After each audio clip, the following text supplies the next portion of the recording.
ありがとうございます。私は今、大阪駅、梅北地下出口に来ています。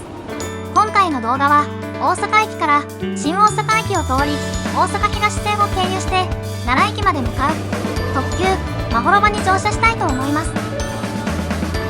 特急まほろばは土日限定で大阪駅地下ホームから出発する臨時列車です。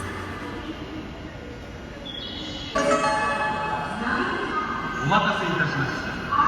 22番乗り折り返し9時58分発特急まほろば奈良行きが3両で参ります。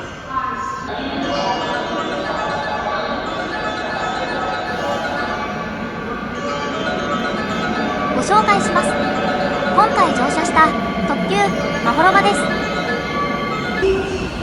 特急まほろばは3両編成で普段は特急黒潮として使用する287系を使用しています。大阪駅停車中の車内の様子です。出発直前の車内の様子ですが、ご覧のようにとても空いていました。3両とも1車両に5人程度の乗車でした。座席は快適なリクライニングシートです。出発前にトイレの探検に行きました。JR 西日本特急車の標準的なトイレでした。おむつ交換台、ベビーチェアを備えた快適なトイレでした。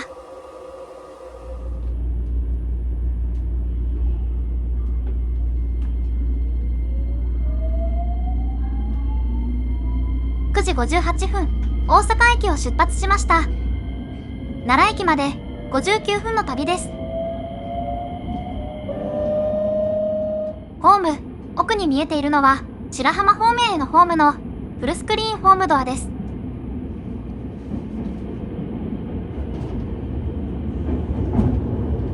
大阪駅を出て少しの間、地下を走ります。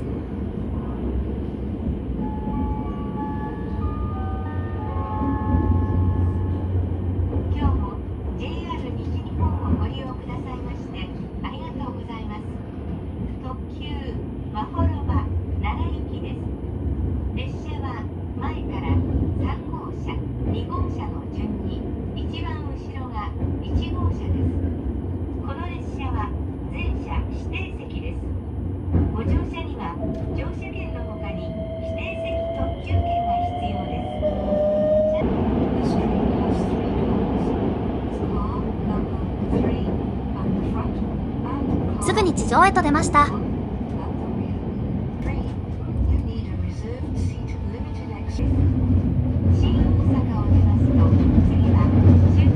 地上へ出た後、すぐに JR 京都線と並走し、淀川を渡ります。この淀川と新大阪発車後渡る神崎川は、大阪東線内でもう一度渡ります。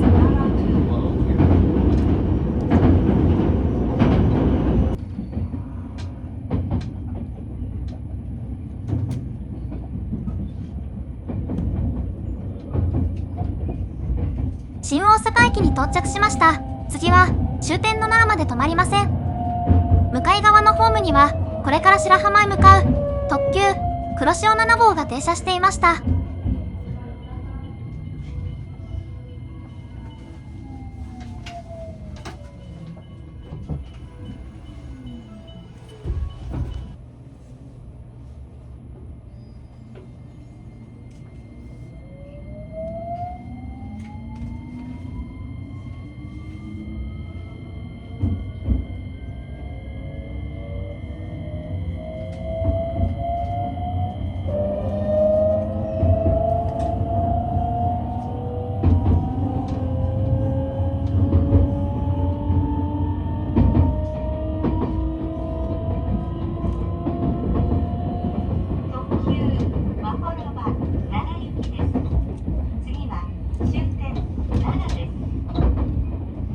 新大阪駅を出発しました。次は終点、奈良です。もう着くのかと思うかもしれませんが、ここから50分以上かかります。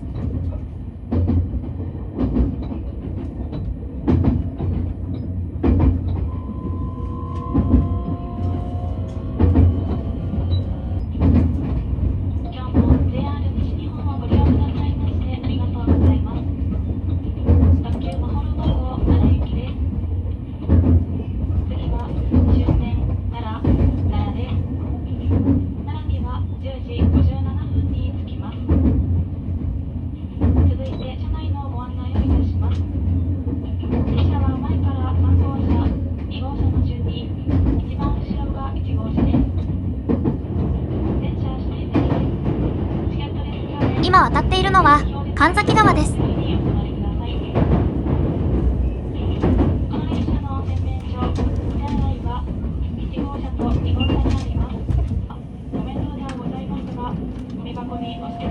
新大阪駅を出発した列車はしばらく JR 京都線と並走した後、京都線の上を越えて大阪東線へと入っていきます。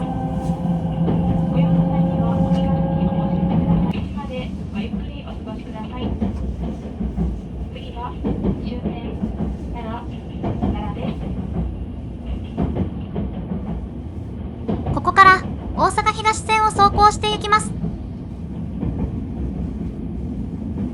大阪東線内は定期の普通列車の合間を走行するため、先行の普通に追いつかないよう常にゆっくりとした速度でノロノロと進みます。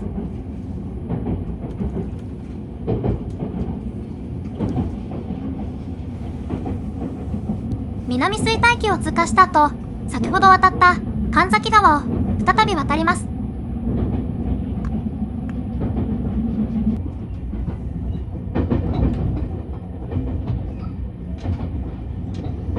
JR 京都線吹田方面からの貨物船と合流しました。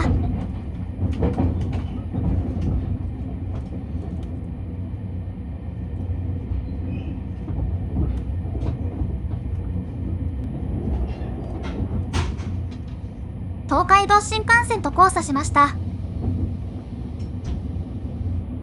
遠くに見えてきたのは阪急京都線千里線の高架化工事区間です。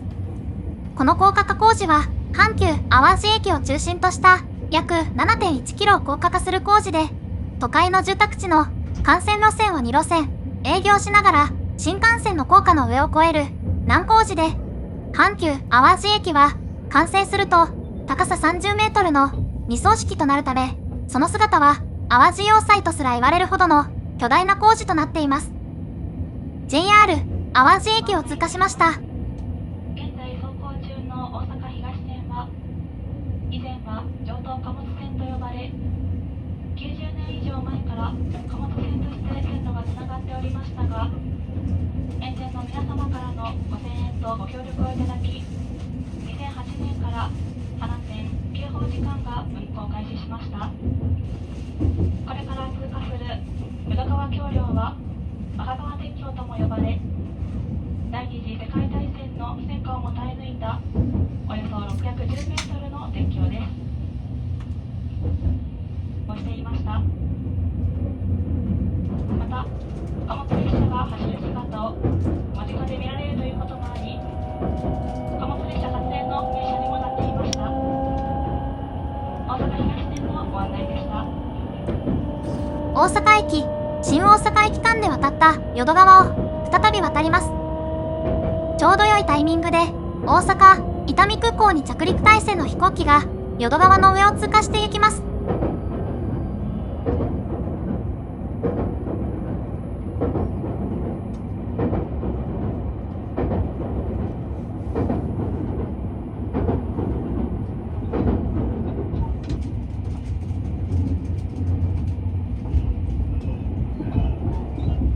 JR 西日本が大阪駅地下から奈良へ向けて特急を運転する理由とは何なのでしょう。大阪から奈良へ行くには JR を使うより早く便利な方法があります。これです。奈良へ行く場合、圧倒的に近鉄の方が便利です。大阪難波からだと日中おおむね10分おきに急行、快速急行が出ていますし、相互直通によって阪神、三宮から奈良まで乗り換えなしで行けます。また京都からも乗り換えなしで行け、新幹線で東京方面からの接続も便利です。そして何より奈良公園や東大寺、春日大社など近鉄奈良から徒歩で行ける範囲に奈良の観光施設が多くあります。これらの観光施設は JR 奈良駅からは少し離れた場所になります。ただ奈良の観光需要はかなり大きいもので、 JR 西日本も不便だと言って放置するわけにもいかないようで、大阪環状線から直通の大和路快速を運転したり、奈良駅を高架化したりしてなんとか近鉄に対抗しようとしていました。そんな中、大阪東線が開業し、直通快速を大阪・奈良間で運転するなど、ラッシュ時を中心にですが、大阪奈良を意識したダイヤも組まれていきました。神戸、大阪と奈良を結ぶ近鉄に対し、新大阪、大阪など北のエリアから乗り換えなしで奈良を結ぶ JR の強みと、福岡、広島、岡山方面からの山陽新幹線、新大阪乗り換えにより、一度の乗り換えで奈良まで行けるという強みも出てきました。そんな圧倒的有利な近鉄に大阪東線を武器にした特急による対抗策がこの特急まほろばです。どんなに利用旅客が少なくても大阪、新大阪から乗り換えなしで奈良を結ぶ便利さをアピールするべく走り続けることでしょう。多分 JR 野江駅を通過した後、京阪本線と交差します。茂野駅の手前では学研都市線の線路と並走します。ここから花店駅までの一駅並んで走行します。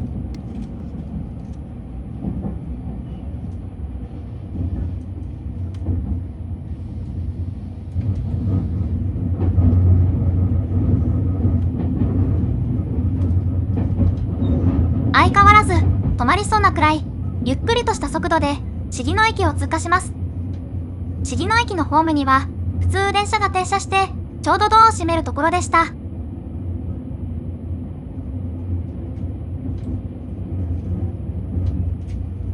こちらがこの速度だと確実に追い越されそうです。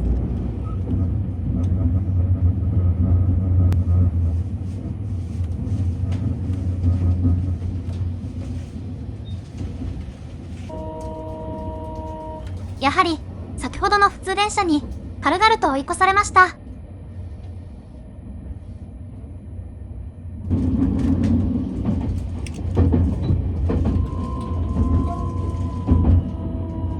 花店駅を今にも停車しそうな速度で通過していきます。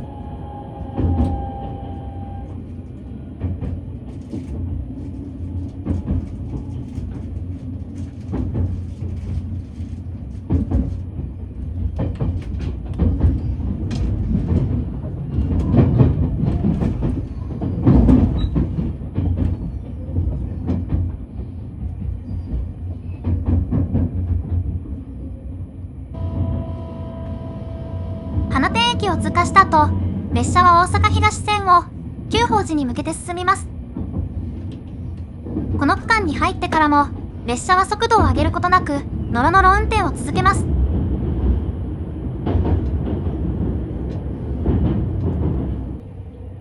案内いたします。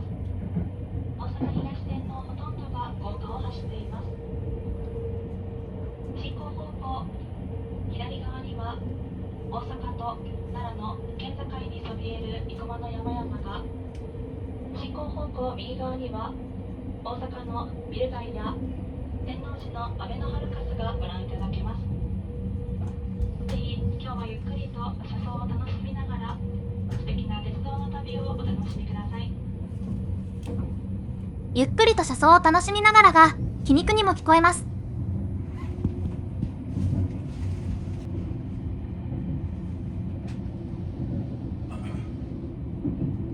JR 河内江和駅を通過しました。その後、近鉄奈良線と交差しました。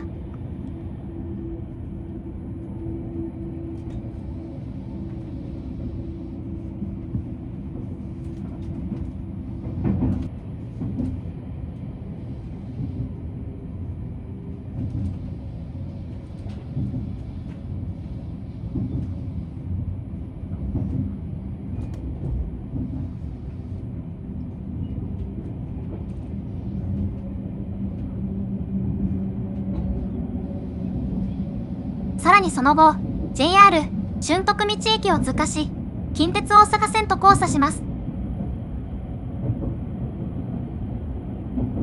大阪東線は大阪駅を出発してから JR 京都線、新幹線、阪急京都線、阪急千里線、京阪本線、JR 学研都市線、近鉄奈良線、近鉄大阪線と交差、または接続しました。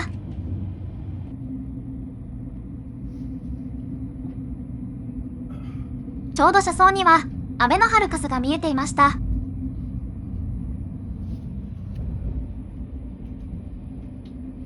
反対側には、生駒の山々が。近鉄奈良線は、あの生駒の山を、トンネルで越えて、直進します。対して、大和路線は、山を迂回して、奈良を目指します。よくよく考えれば、先行する普通列車と、ほとんど同じ速度でこの特急は、走っているわけで、とにかくのんびりした速度で進みます。ちなみに、大阪駅を、この列車の1分前に出る、大阪環状線を経由する、鴨行き、大和路快速は、奈良駅に、この列車よりも、9分も早く着きます。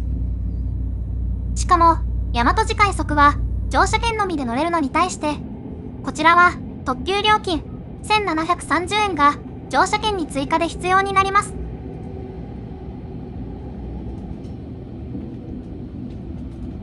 大阪東線の最後の通過駅、新上駅を通過しました。この先の、久宝寺駅から先、大和路線へと入ります。まもなく信号待ちのため、一旦停車します。久宝寺駅では、ノロノロ運転に加え、信号待ちが追加されてしまいました。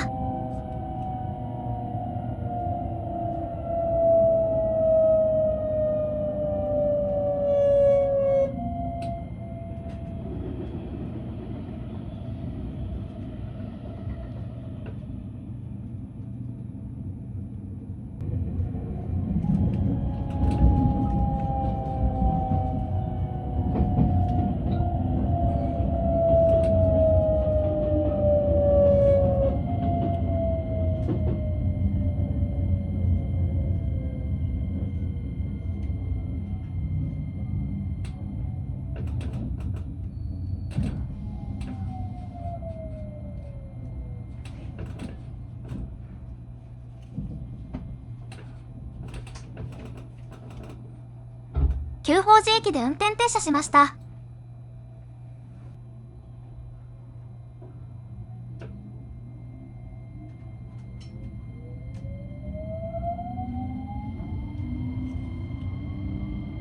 久宝寺駅を出発します。ここから大和路線を走行します。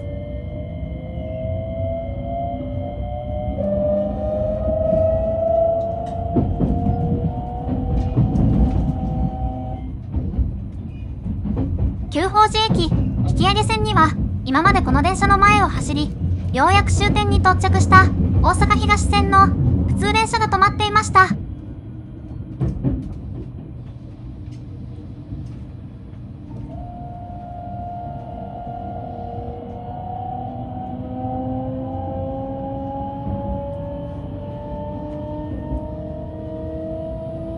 特急まほろばは大阪東線から大和路線に入った途端、今までのノロノロ運転が嘘のように加速し始めました。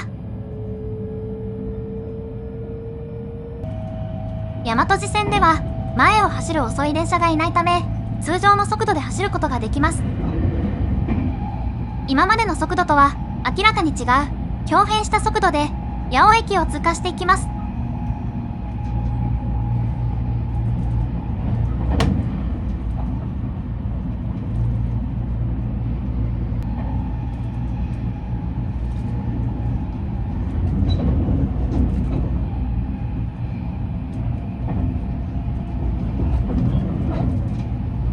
近鉄の路線の中でも最も古い路線である近鉄道明寺線との接続駅でもある柏原駅を通過しました。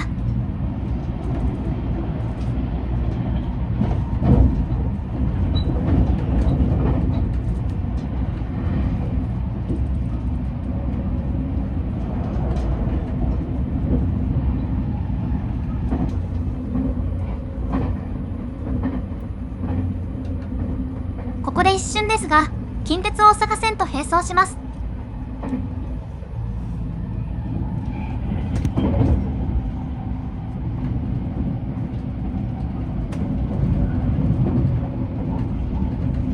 先ほどの近鉄大阪線と交差しました。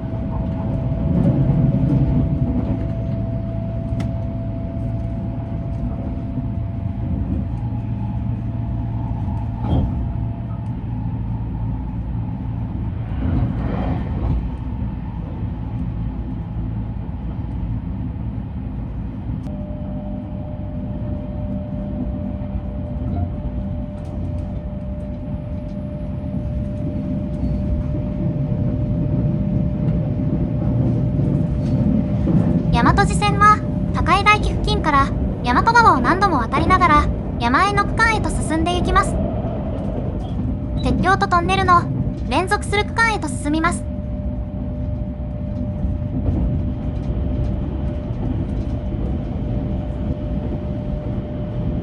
この付近は大和路線でもとても景色の良い区間です。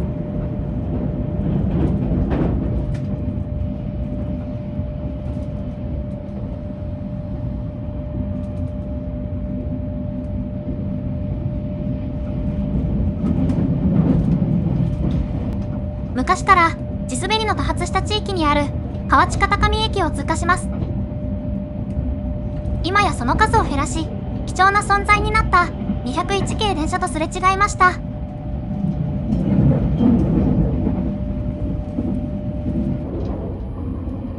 停車駅も極端に少なく車内もガラガラなのでとてもゆったりと奈良に着くまで過ごせました。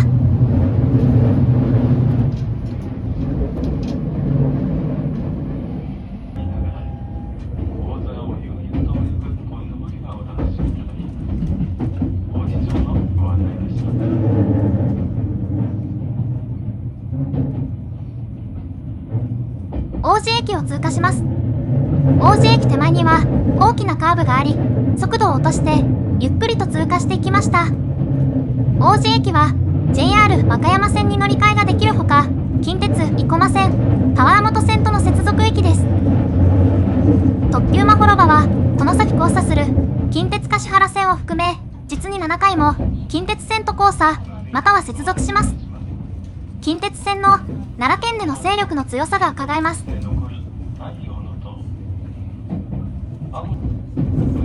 臨時特急まほろば号の乗車記念証をいただきました。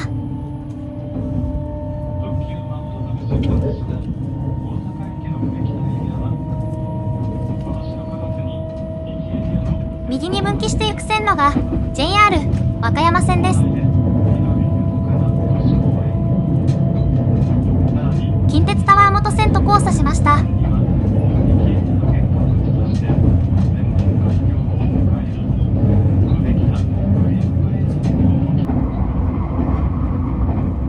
王子駅を通過した後は再び速度を上げて奈良に向かって走行していきます。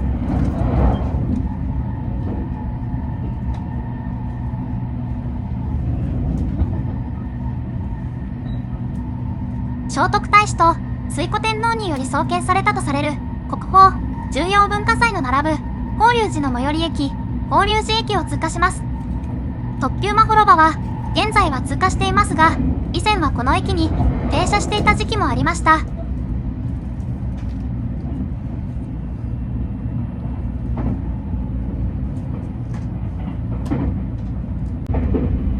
奈良盆地の広大な開けた場所を列車は優雅に走ります。車内がガラガラなのでよりゆったりと過ごせます。しばらく奈良盆地の広大な景色をゆっくり眺めていました。近鉄で奈良まで行く際の大阪平野を眺望できる生駒越えの景色や京城急跡を通過する雄大な景色もいいですが、特急まほろばの車窓の景色も変化に富んでおりとても良かったです。因縁の相手近鉄線との最後の交差、近鉄橿原線と交差します。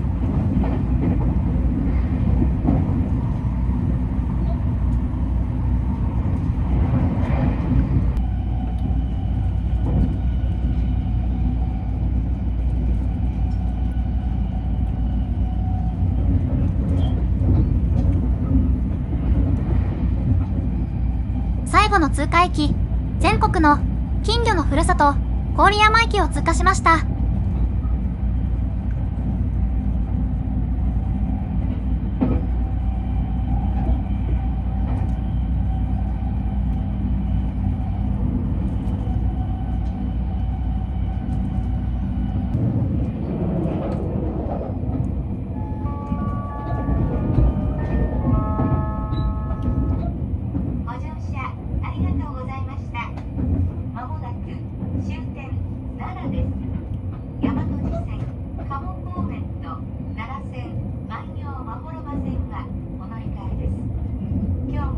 特急まほろばにご乗車くださいましてありがとうございました。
乗車時間は59分でしたが、ノロノロ運転のせいもあって、体感的にはもっとかかったように感じました。変化に富んだ車窓の風景は見ていて飽きませんでした。ガラガラの車内はとても快適でした。近鉄線エリアからは太刀打ちできませんが、それ以外のエリアからは改善できそうな気もします。ただ、新大阪駅からはほとんど乗ってこられなかったのが残念でした。新幹線からの便利さをもう少しアピールできたらと思いました。奈良駅に到着しました。空いていてとても快適な特急まほろばの旅でした。思った以上に快適でしたが、思った以上に所要時間のかかる特急でした。特急料金がとても割高なのと、同じルートで直通快速があるので、この乗車率は仕方ないとも思いました。しかし、特急車での快適な座席でゆったりと奈良まで行けるのは魅力的だと思いました。これからの特急まほろばに少しでも頑張ってほしいと思いました。せっかくなので少し奈良を観光してきました。高架化前の旧奈良駅舎は観光案内所として利用されていました。JR 奈良駅から奈良公園まではバスも出ていました。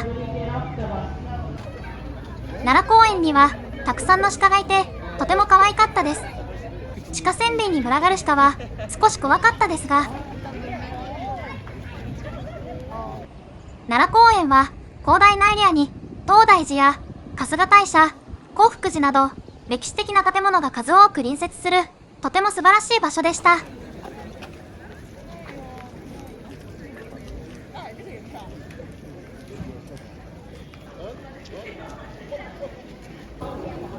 東大寺に来てみましたが、今回は手前から少しだけ拝観することにしました。この建物を見るだけでもとてもありがたいです。